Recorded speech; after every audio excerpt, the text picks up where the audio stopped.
ടാൻജൻസുമായിട്ട് ബന്ധപ്പെട്ട ഒരു അടിപൊളി ക്വസ്റ്റ്യൻ നമ്മൾ പഠിച്ചതാണ്. ഈ പറയുന്ന ആറ് കണ്ടുപിടിക്കാൻ വേണ്ടിയിട്ട്, ഇൻട്രേഡിയസ് കണ്ടുപിടിക്കാൻ വേണ്ടിയിട്ട് ഒരു ഇക്വേഷൻ നമ്മൾ പഠിച്ചതാണ്.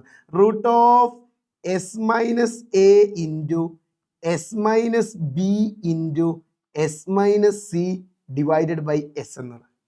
സെറ്റ് അല്ലേ? ഇവിടെ ഇവിടെ ഇവിടെ ഇവിടെ എന്താ ചെയ്യേണ്ടത്? ഇവിടെ 3 സൈഡ് തന്നിട്ടുണ്ട്. ഇതാണ് എയും ബിയും സിയും.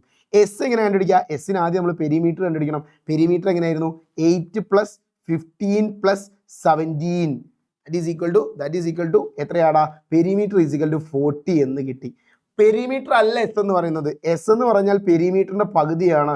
That is equal to 40/2 that is equal to 20. So semi perimeter എന്ന് പറഞ്ഞാൽ എന്താണ്? 20 ആണ്. ഇനി അത് ഈക്വേഷനിൽ സബ്സ്റ്റിറ്റ്യൂട്ട് ചെയ്ത് ആർ ഈസ് ഈക്വൽ ടു പറഞ്ഞ് root of S minus A. S എന്ന് പറഞ്ഞാൽ 20 ആണ്. സോ 20 മൈനസ് എ എന്ന് പറഞ്ഞാൽ 8 ആക്കി എടുക്കാം. യെസ്. അടുത്ത ബി എന്ന് പറയുമ്പോൾ 20 മൈനസ് 15 എന്ന് എടുക്കാം. യെസ്. ഇൻറ്റു 20 മൈനസ് 17 എന്നും എടുക്കാം. കുഴപ്പമുണ്ടോ? ഡിവൈഡഡ് ബൈ എന്താണ് എസ് എന്ന് പറഞ്ഞാൽ 20 ആണ്. So R is equal to പറഞ്ഞ് റൂട്ട് ഓഫ് 12 ഇൻറ്റു 20 മൈനസ് 15 ആരാ? 20 മൈനസ് 15 ആരാ? യെസ്. 5 ഇൻറ്റു യെസ് എന്താണ്? 20 മൈനസ് 17 3 ആണ് ഡിവൈഡഡ് ബൈ 20. ഓക്കെ അല്ലേ?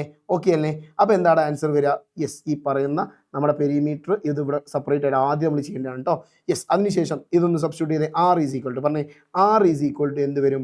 റൂട്ട് ഓഫ് 12 ഇൻറ്റു 5 എന്ന് പറഞ്ഞാൽ 60 ആണ്. 60 ഇൻറ്റു 3 എന്ന് പറഞ്ഞാൽ എത്രയാണ്? 60 ഇൻറ്റു 3 എന്ന് പറഞ്ഞാൽ 180 ഡിവൈഡഡ് ബൈ 20.